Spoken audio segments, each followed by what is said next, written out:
Hadits Qudsi adalah hadits yang maknanya berasal dari Allah dan lafaznya dari Rasulullah. Secara umum, hadits Qudsi menjelaskan tentang perkara uluhiyah dan ubudiyah serta menguraikan batas-batasnya. Nah, berikut kumpulan hadits Qudsi yang bisa kamu renungi.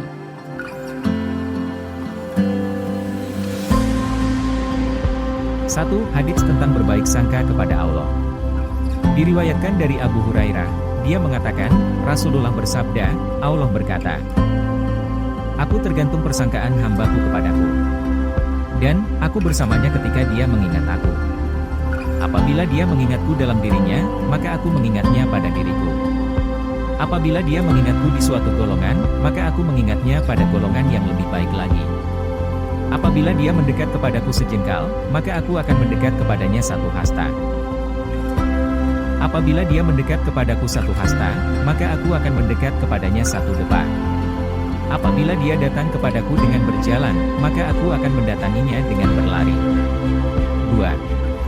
Hadits tentang kedermawanan Allah. Diriwayatkan dari Abu Hurairah, Rasulullah bersabda, Allah berkata,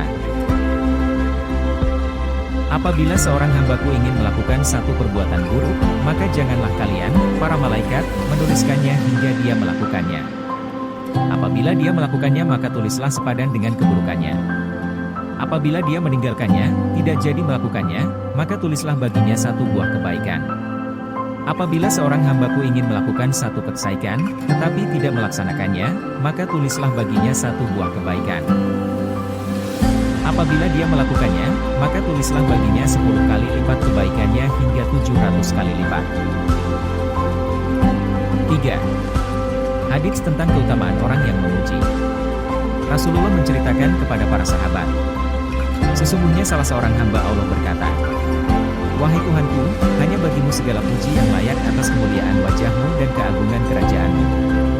Ucapan ini membuat kedua malaikat merasa sangat berat. Keduanya tidak tahu bagaimana harus menuliskannya. Keduanya lalu naik ke langit dan berkata, "Wahai Tuhan kami, sesungguhnya hambamu mengatakan suatu perkataan yang kami tidak tahu harus bagaimana menuliskannya." Allah bertanya, padahal sebenarnya Allah tahu apa yang dikatakan oleh hambanya. "Apa yang dikatakan hambaku?" Sesungguhnya hamba itu mengatakan, "Wahai Tuhanku, hanya bagimu segala puji yang layak atas kemuliaan wajahmu dan keagungan kerajaanmu."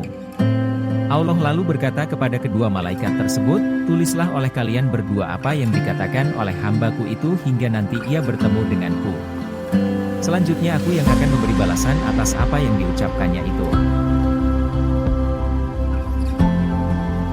4. Hadits larangan menyekutukan Allah. Dari Abu Hurairah, Rasulullah bersabda, Allah berfirman, "Aku adalah zat yang paling tidak membutuhkan sekutu. Maka siapa yang beramal lalu dia persekutukan aku dengan yang lain dalam amalan tersebut, aku tinggalkan dia bersama sekutunya." 5. Hadits larangan zalim terhadap Allah. Dari Abu Dzar, Rasulullah bersabda, Allah berfirman, "Hai hambaku, sesungguhnya aku mengharamkan zalim terhadap diriku. Dan aku jadikannya haram di antara kalian, maka janganlah saling menzalimi." Hadits riwayat Muslim.